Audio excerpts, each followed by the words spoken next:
Miaraba tompoko lasy tomboko vavy tonga soa ato anatin'ny fotoanany fampahalalam-baovao ny MBS ianao amin'izao alina izao. Ialana tsiny moa noho ny fahataran'ny vaovao noho ny antony fandaminana ara-teknika. Eo amin'ny vaovao ny fampelezan-kevitra avy hatrany ary no anokafantsika ny vaovao amin'ity androany ity. Teny Antanikatsaka no nentiny kandida marika Ravalomanana namaranana ny fampelezan-kevitra tao anatin'izay iray volana izay. Tsara mono mampatsiahy fatanana miisa 270 no notsidiany atao anatin'izay fotoana izay ary netiny nampafantarana ihany koa ireo vinanasany entiny anarenana ny Madagasikara. Andeha arahantsika avy hatrany ary ny akon'izay vaovao teny Antanikatsaka izay.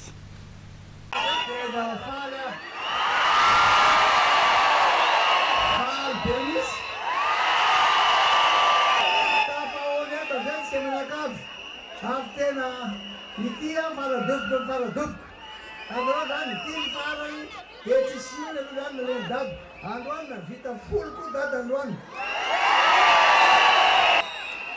miatony eo antsika androany eto dia inonareo tsara iny miafatsy dady miafatsy dady dia hoe misaotra betsaka tonga maro be toy izao ianareo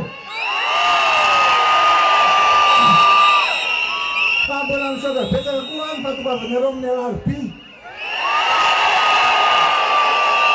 Dia mandrotsaka amin'ity vato ity, dia vinany kapoy. Aronao, amin'ny alarobia zany ny tena izy. Dia metaka amata fa iloy tsara. Zao, misy an'iny manifesto iny ifahitanareo. Ina ny solution? Manifesto! Abenana mandeha ina ny solution? Manifesto! Iny solution iny efa nijerevana ambony ambany. Jerevana daholo amin'ny lafiny rehetra. Ina ny tena maika? Lalana aloha, amboarana dia simba manamboarana dia retsika. Faharoa, fandriampahalemana, tsisy azo atao eto amin'ity firenena ity, eto amin'ity tany katsaka ity raha tsy milamina aloha ny tany sy ny fanjakana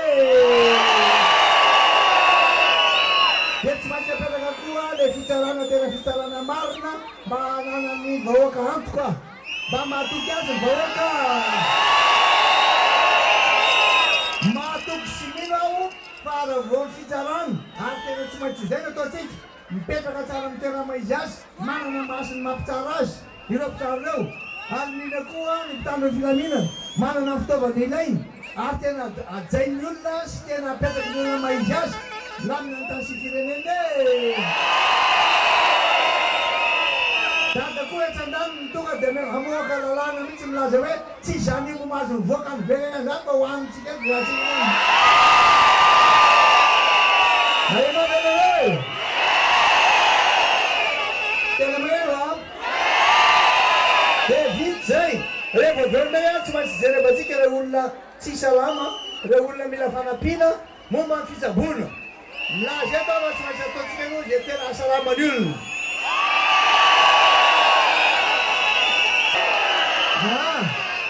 Efa vity zay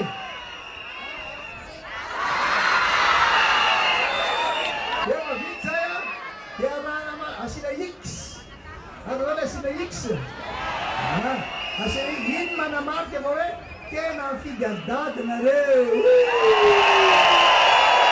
ary matoky afa tena hifidy an-dady anareo dia vity zay dia avadika le fileta jerevana kely aloha tsy asina ny inona ambadika fa jerevana kely fina hoe tena misy sinatira sa tsisy amarinina fa sao dia le masanory amparina tsara fa hoe fa misy sinatiran'le membre bureau de vote fe zay ndaniny tsy maintsy atao hita fa tsisy ny tena hoe sinatira avalina amizay ary mieritseritra tsara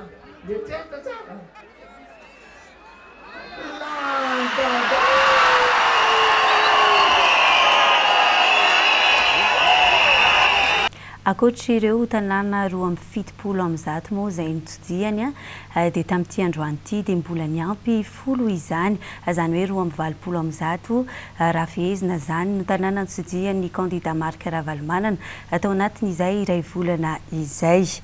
Fa nanamafy ny mahazava-dehibe ny fanaparam-pahefana sy ny fampihavanam-pirenena androany ny mpandrindra ny fampelezan-kevitry ny kandida marika Ravalomanana nambarana Andriamatoa Serge mahasitratra zafy mahova fa ny fanatanterahana ireo foto-kevitra ireo akoatra ny famerenana ny foto-drafitr'asa sy ny fanatsarana ny fanabeazana no antony mahatonga azy sy ny mpiaradia aminy anohana ny kandida marika ravalomanana laharana 520 arahantsika avetrany fanampy-panazavana.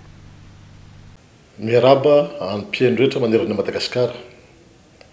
Ny mitondra ny fampilizan-kevitra androany sery zafy mahova zay mpandrindra akapobeany ny kandida marika ravalomanana. Ny tsara zava amintsika zany dia hoe ahoana ny itondrana an'ity resaka ity amin'ny resaka fampivanam-pirenena sy ny resaka lalam-pandrinana ary ny décentralisation. Ty koa zava zany dia zao. Rehefa lany eo ny président ravalomanana dia manao finianana izy amin'ny 20 janoary zao 2024. Rehefa vita zay eo amin'ny 5 volana aorinan'izay dia ovorina eran'ny fokotany ny vahoaka ao anatina dinidinika antsona hoe lobary andasy. Misy fehi-kevitra 5 hodiniana sabotsy 5 mifanesy tapakandro. Ho an'ny toerana sasany mety larobia, amin'ny toerana sasany mety lakamisy tsy maninona. Dia ny zavatra hodiniana any zany mikasika amin'ny fiainam-pirenena sy ny fiainany toerana misy an'ny tsirairay avy. Rehefa miaingintsika amin'izay rehefa avy eo tonga dia mitohy aorinan'izay fifidianana ho filohan'ny fokotany. Reo filohan'ny fokotany reo rehefa olanitsika dia hisy suppléant, zany hoe chef fokotany miaraka amina suppléant zany candidat.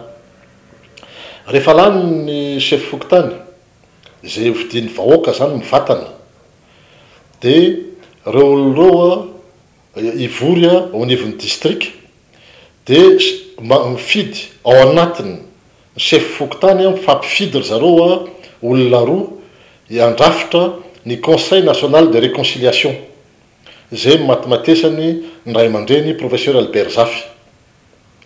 Rehefa mipetraka izay dia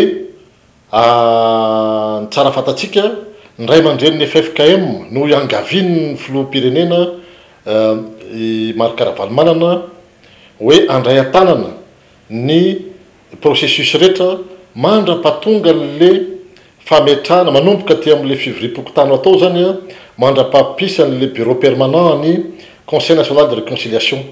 Rehefa vita zay dia tapitra ny azy ny adidiny ny andro ray aman-dreny reo zay mbola ho iangaviana rapitso. Ny tsara fatatsika dia rehefa mivory ny CNR rafitra mahefy io mandidy manapaka ary avy eo nivoaka lalam-pandrenana karazany efatra zay ho aroso alana amin'ny vahoaka safidy. Ny tsara zava ny pomba ny président marika ravalomanana anana ny lalam-pandrenana mazava ho safidianana. Ao anatin'izay zao ny décentralisation. Ny décentralisation aroso ny président ravalomanana dia ny décentralisation tena izy zany hoe mahazatsatsika ohatra misy ny conseil de gouvernement dia misy ny conseil des ministres fa ny ambony indrindra ary mandidy manapaka amin'ny resaka budget manomboka rapitso rehefa lany lalam-pandrenana vaovao dia ny conseil des ministres et des chefs de région. Hitanareo amin'izany zany fa hoe io zany ivory indroa isa-taona. Ny fivoriany zareo lavalava ihany satria mety 2-4 andro izy mivory satria ny faritra 20 tsinona ny dinianao. Hitantsika amin'izay zany fa hoe mafy zany ny resaka décentralisation. Raha resaka budget ndrasahantsika raha miresaka tsika ankehitriny eo amin'ny 3 hatramin'ny 500 eo ny budget mpanjakana.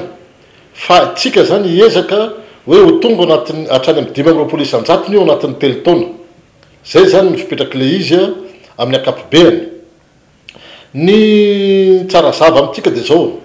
Tsika zany manohana amin'ny président marika ravalomanana ho filoham-pirenena ary atsona avokoa ny namana manerana Madagasikara indrindra reo zay nakatohany andriamatoa président Albert Zafy hoe ny programme anasany no hoentin'ny président marika ravalomanana ankehitriny ampanetretena tanteraka izy mitondra ny programme io no zay ny zavatra niriny président Zafy Albert zany no tanteran'ny président marika ravalomanana ary zay no mahatonga anay manohana azy ka miantso amin'ny vahoaka zay hoe ifidy ny numéro 25 na 520 amin'ny 7 novambra zao misaotra tompoko. Noho ny fahitana ny vinanasan'ny kandida marika Ravalomanana fa ihany koa ny fahatsapana fa izy no havita ny firenena dia nisafidy ny anohana ny kandida larana fa-20 ny vondron'ny gadra politika eto Madagasikara. Tsy misy ambadika politika ary tsy misy tombotsoa manokana fa ny tombotsoa ambonin'ny firenena no jerena. Jessica Miraisy Manora Andremalala. Ny vinanasan'ny kandida marika Ravalomanana no nahatonga ny safidy anohana azy hoy ny filoha nasionaly ny fikambanan'ny gadra politika eto Madagasikara. Ny fahitana ihany koa fa azo tanterahina ny vinanasany sady laharam-pahamehana ho an'ny vahoaka malagasy dia tsy niambahamba ny fikambanan'ny gadra politika anohana ny laharana fa-20. Izy ihany koa nitsapan'izy ireo fa ampiatra marina ny tena fampihavanana eto Madagasikara. Efa nandravona ny disadisa misy ihany koa ny fikambanan'ny gadra politika eto Madagasikara ka ny tombotsoa ny firenena no jerena. Noho izany dia manohana tsy misy fepetra ny kandida marika Ravalomanana izy ireo.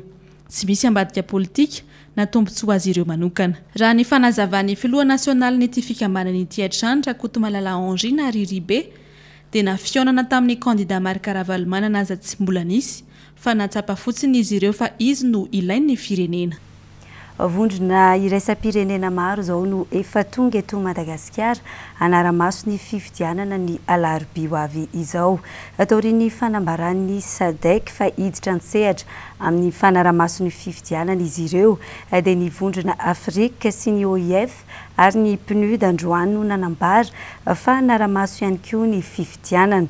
Vondrona iraisam-pirenena efa mahery ny 530 araka izany no efa tonga eto Madagasikara amin'izay fanara-maso ny fifidianana ho filoham-pirenena ho totosaina amin'ny alarobia fa 7 Novambra ho avy izao izay. Arahantsika avy hatrany ny andinindiny izay miaraka amin'ny Jessica Miray. Vondrona iraisam-pirenena maro no efa nanolo-tanana ny Madagasikara amin'ny fiatrehana ny fifidianana ny alarobia izao. Taorian'ny fanambaran'ny SADC ny fa-20 ny volana Oktobra lasa teo fa anara-maso ny fifidianana izy ireo dia nilaza ihany koa ny avy amin'ny Afrika na Association for Free Research and International Cooperation androany fa anara-maso ihany koa ny fifidianana. Ka faritra enina manerana ny Madagasikara no hiasan'izy ireo toy ny Aoitasy, Bonglave, Betsiboka sy Vakinakaratra ary Analamanga. On a déjà le déroulement de la journée d'élection, mais également la qualité du matériel électoral, le climat dans lequel le scrutin se déroule sont également autant d'éléments qui attirent l'attention de l'observateur. Est-ce que le scrutin s'est déroulé dans un climat de tension, d'intimidation? Et une autre chose aussi qui est important et qu'il faut souligner, eh bien, c'est les paramètres sécuritaires. Et les paramètres sécuritaires, la logistique, les paramètres juridiques et administratifs. Quand je dis juridique et administratif, on parle par exemple des PV. Les PV, c'est un aspect juridique et administratif d'un scrutin électoral. Donc l'observateur, et ce sont des éléments qui doivent être mentionnés dans le bilan de l'observateur. Fa tamin'ity androany ity ihany koa dia niona tamin'ny filoham-panjakana Rivo Rakotovao teo Ambotsirotra ny solotenan'ny OIF sy ny PNUD hitondra ny fanohanany amin'ny fanaraha-maso ny fifidianana hatrany. Je suis venu voir le président de la République, le président par intérim, pour lui exprimer notre satisfaction pour la conduite des affaires de l'État malgache pendant cette période assez particulière de l'histoire de Madagascar. Nous avons constaté avec bonheur que la continuité de l'État est assurée, les institutions fonctionnent, un débat vif, démocratique se déroule dans le cadre de cette campagne électorale et ces élections, sans aucun doute, vont marquer une page nouvelle dans l'histoire de Madagascar. Cette élection à l'aide au peuple malgache depuis pas mal d'années, déjà depuis 2009, de par des formations, de par des expertises. on a aidé à pas la constitution, mais à l'analyse du fichier électoral. Donc on a fait un travail de fond, en partenariat évidemment avec toute la communauté internationale et avec évidemment, je dirais, les autorités de Madagascar. Vondrona iraisam-pirenena mahery ny 5 araka izany amin'izao no efa tonga eto Madagasikara anara-maso avokoa ity fifidianana atrehantsika ny alarobia izao ity. Eo amin'izay vaovao politika mifandraika amin'ny fifidianana izay hatrany anisan'ireo tompon'andraikitra politika niaona tamin'ireo solitenan'ny mpanara-maso ny fifidianana efa tonga eto Madagasikara omaly ny candidat marka Ravalomanana tetsy amin'ny foibeny KMMR sy ny team tetsy Belair no nitafa tamin'ny délégation avy amin'ny SADC notarian'ny filoha mozambikiana teo aloha Andriamatoa Sano ny candidat marka Ravalomanana teo ihany koa ny délégation avy amin'ny OIF sy ny vondrona européenne. Niaona tamin'ny solitenan'ny vondrona SADC notarian'ny filoha mozambikiana teo aloha Andriamatoa Joachim Chissano sy ireo solitenan'ny mpanara-maso ny fifidianana avy amin'ity vondrom-paritra ity izay efa tonga eto Madagasikara ny candidat marka Ravalomanana ny alahady tolakandro teo. Niaona tamin'ny ihany koa ny solitenan'ny vondrony tany amin'ny teny frantsay Organisation internationale de la francophonie ary ny solitenan'ny vondrona européenne. Anisan'ny lahadinika ny momba ny fanatotosana ny fifidianana ny 7 Novambra ho avy izao. Efa eo ampamaranana ny fampielezan-kevitra raha teo moa ny candidat amin'izao fotoana. Naneo ny fahavinonany hiatrika ny fifidianana ny candidat marka Ravalomanana ary nampatsiahy nandritra ny valandresaka fohy nataony tamin'ny mpanao gazety vahiny tao aorian'ny fiaonana fa toerana mihoatra ny 70 amby 100 no efa notsidihany nanomboka ny 9 oktobra lasa teo. Andraikitry ny seny kosa raha misy ny olana eo amin'ny lisy-pifidianana saingy tsy tokony ho antony manokana tsy hanatotosana ny fifidianana amin'ny 7 volana Novambra izao izany. Avy amin'ireo pray ombinantoka izy raisam-pirenena moa nampahany amin'ny vola ikarakarana ny fifidianana eto Madagasikara avy amin'ny alalan'ny tetika asa SACEM na soutien au cycle électoral na Madagasikara ka izany no anisany antony hanarahan'ireo pray ombinantoka maso akaiky ny fomba fanatanterahana izany fifidianana izany. Vaovao mahakasika ny sosialy ny mponina kosa indray dia velo taraina nandritra ny taona maro ireo mponina ho nanahazana fokotany Vaovao Alatsinainy ny amin'ny tsy fisian'ny rano fisotro madio. Ankehitriny ary dia efa nivany olana ary efa misitraka izany rano fisotro madio izany ireo mponina taorian'ny fandalovan'ny candidat marka Ravalomanana teny antoerana. Rahantsika vetrany andindiny.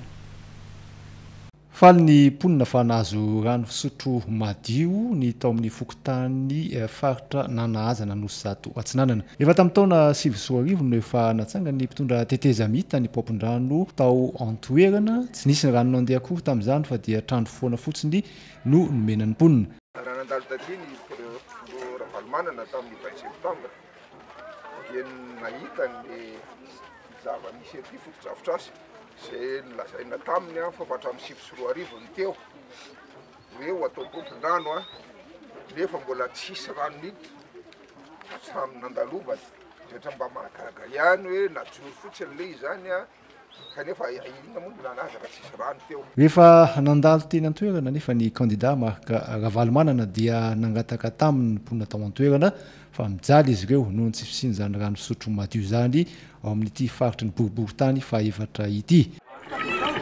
Nahita izay fitondrana nanomboka tamin'ny 2010 izay dia raha nahita fa dia potika ny fotodrafitrasa tamin'ity toerana ity. Eto amin'ny fokotany nanahazana ny tenanay dia nanao antso ny filoha marka Ravalomanana hoe fa maninona moa reto fotodrafitrasa eto no potika daholo. Izany ve ny fotondràna nisy tamin'ity toerana ity. Dia nanao antso izy tamin'ny ministera tompon'andraikitra ny rano dia tonga dia nandraindraikitra ny ministera ary ankehitriny dia velona ary mandeha soamatsara ny rano amin'izao fotoana izao ka tonga eto ny tenanay tonga ary manomitoky reto vahoaka fa ny filoha marka Ravalomanana rehefa ozy izy hoe ho ataony dia izao hitantsika izao fa velona ary mandeha ny rano dia eto izay dia samy teny fa ny filoha marka Ravalomanana rehefa hoe ataony dia mandeha. Avy hatrany dia nanome toky ireto farany idada larina fa 5 amby 20 fa tsy maintsy tafiditra io rano io ary dia efa nisitraka nizany rano fisotro madio zany ny mponina amin'izao fotoana izao. Fa miantoka iray manontolo ny fahadiovan'ny fifidianana ny SENI akanjarany araka izany miandraikitra izany ampangarary tokoa ny fifidianana ary dia nampafantary ny SENI tamin'ny fomba ofisialy androany ny fitaovana mampafantatra ny birao-pifidianana rehetra manerana ny nosy sy ny isan'ny mpifidy azony rehetra ataony mijery izany mivantana ao amin'ny tranokalan'ny SENI azo atao ihany koa ny manatona ny ratsamangaika ny SENI manerana ny nosy ho an'izay tsy manana fahafahana amin'ny internet. Jessica Miray sy Manora Ndremalala. Roa andro mialohan'ny fifidianana nanome tokony avy amin'ny SENI fa hiantoka fifidianana madio sy mangarahara. Naseho tamin'ny fomba ofisialy androany araka izany ny fitaovana iray mampahafantatra ny birao fandatsaham-bato manerana ny nosy sy ny isan'ny mpifidy tsirairay avy, fitaovana izay antsoina hoe atlas. Nanambara ihany koa ny SENI fa tsy tokony hisy ny osika eo amin'ny lisitry ny mpifidy sy ny birao fandatsaham-bato.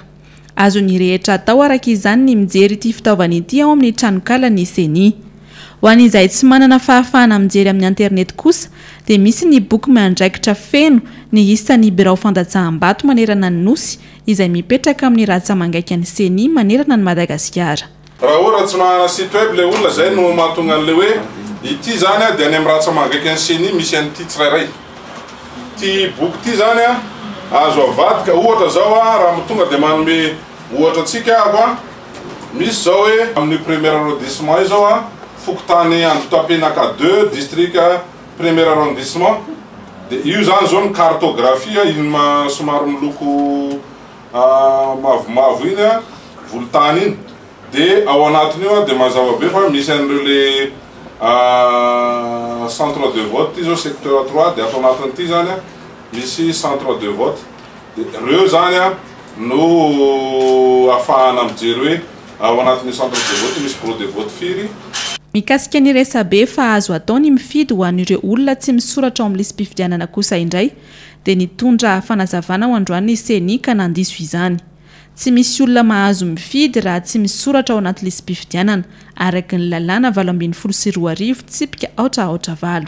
Ny lalàna fehizoro 2018-009 mahakasika ny fifidianana filoham-pirenena dia manamafy fa ny olona zay afaka mifidy dia ny olona zay voasoratra anarana tao anaty lisy mpifidianana ka io lisy mpifidianana io lahy nifaranana tamin'ny 10 ny volana May 2018. Tsy marina mihitsy ny filazana fa hoe afaka mitondra taratasy maromaro makany amin'ny district na makany amin'ny tribonaly raha ohatra ka tsy ao anaty listy ianao fa ny didy amandanana dia milaza fa rehefa tsy ao anaty listy ianao zany raha ohatra ianao tsy missionnaire fa olon-tsotra ka tsy ao anatin'ny listy mpifidianana zay any amin'ilay toerana misy ianao dia tsy afaka mifidy ianao. Raha mikasika ny voka-pifidianana kosa indray dia 12 andro ao arian'ny fandatsaham-bato no tokony hivoahan'ny vokatra vonjimaika, izany hoe ny 27 ny volana Novambra izao. Tsara ny mampahafantatra fa azo ny rehetra atao ihany koa ny manara-maso ny voka-pifidianana ao amin'ny fobe toeran'ny SENI ao Alarobia. 2 andro sisa dia higadona ny fitaom-pifidianana efa samy mandray ny andraikitra tandrify azy avokoa ireo tompona andraikitra mikarakara izany. Nanamafy ny teo anivon'ny prefekturan'ny polisy androany mikasika ny andraikitra raisy ny mpitandro ny filaminana mandritra io daty ny 7 Novambra io. Etsakilan'izay no amafisiny ihany koa ny tsy tokony hitondrana fitaovana mety anelingelina mety mampiahiahy ihany koa toy ny finday misy ny fepetra ho raisy na manoloana ireo tsy fanarahan-dalàna rehetra mety hiteraka fanakorontanana. Andeha arahantsika avy hatrany ny fanampanazavana entin'ny prefekturan'ny polisy Andriamatoa Ravelonarivo Angelo.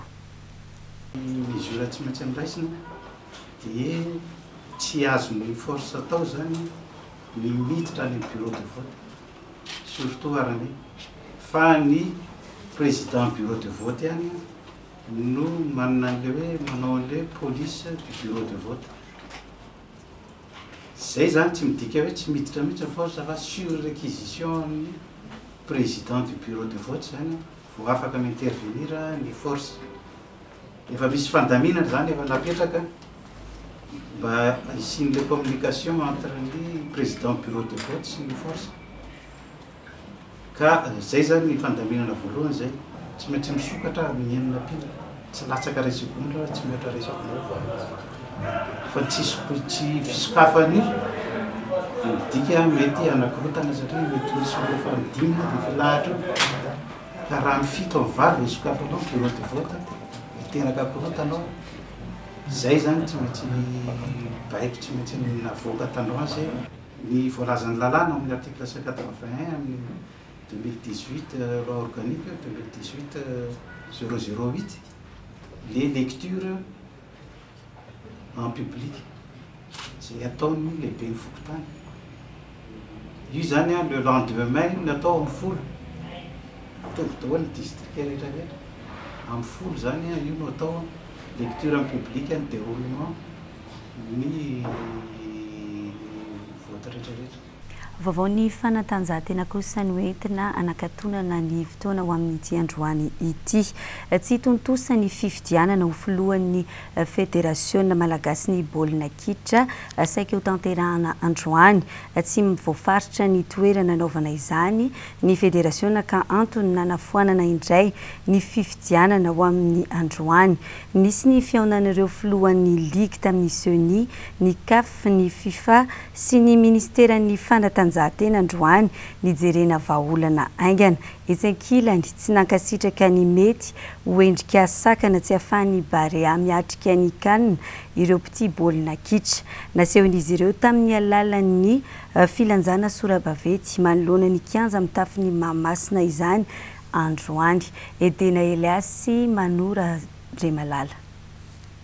Tsy tontosa ny fifidianana ho filohan'ny Fédération Malagasy ny baolina kitra izay saika ho tanterahana androany. Tsy nofaritany Fédération ny toerana anaovana izany raha tokany teo anivo ny CENI no nametraka ny daty androany anatanterahana io fifidianana io. Zava-misy koa tsara fantatsika fa ny Fédération no déterminer ny lieu. Commission électorale namoaka décision lundi à 10h.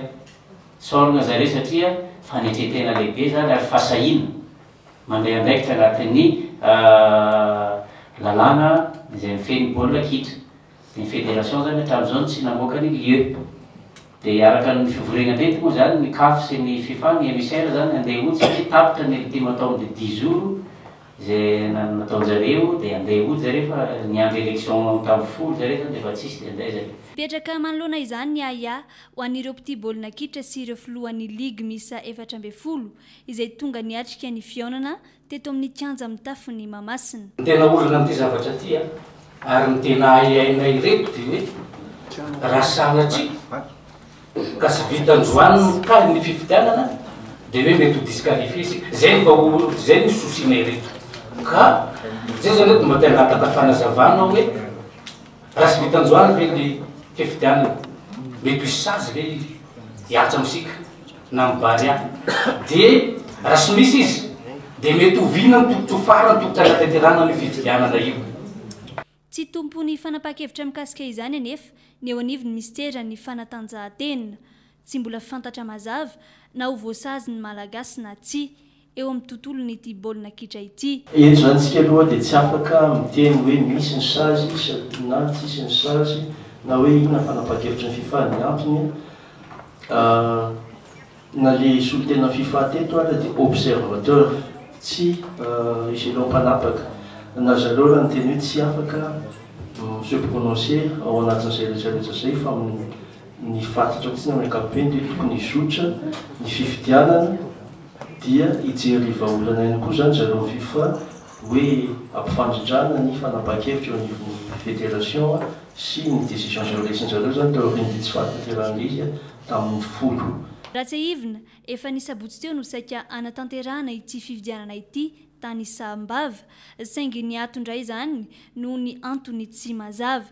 Ny antefa avy hatrany tany amin'ireo fototry ny olana ny fanontanian'ireo mpity baolina kitra teto. Interrogation be tombony olona le tany Sambava nefa rehefa nisy budget be lanina dia amina tany Sambava raha izay no mety tokony hisy Fédération mitsangana aviana noho izany lavitra loatra le sambava raha miverina eto Antananarivo nefa tsy nisy Covid dia le olona zany lasa mametra-panontaniana satria miserasera tsy mazava mihitsy hoe inona zany ny blocage technique sa blocage sportif sa blocage financier sa moralité na éthique ave no olana mipetraka re zany mba te hanontany amin'ny tompona andraikitra ny ambom-ponay re tompona fandeferina sany ianareo satria ny ambom-ponareo a dia fantatray fa kolikoly resaboly aneny ao e so dia mba tokony nareo amin'izay ny andefitra dia atao zay ampandehan'io kanina io 10 taona ny andrasa amin'io malagasy an'io kanina io dia nareo firy président en ligue misy nareo eto tompona ndraiky sy ny FMF fa tsy fantatray na izy nareo na iza mbola tsy niresaka taminareo kory ary zay fa ny ataonay dia mandeha mijery baolina zay rehefa misy baolina dia mitehaka zay rehefa hitehaka dia naomby amin'izay ary le barea dia inareo reo veo nanao blocage tsy anaovana kanina ho an'ny petit baolina kitra malagasy tsy ho fividianan'io na izay ho filohan'ny fédération nalany eo no olana fa ny anakanana ny barea hiatrika ny kanina io marain'io no nanehoana izy ireo ny tsy fankasitrahana izany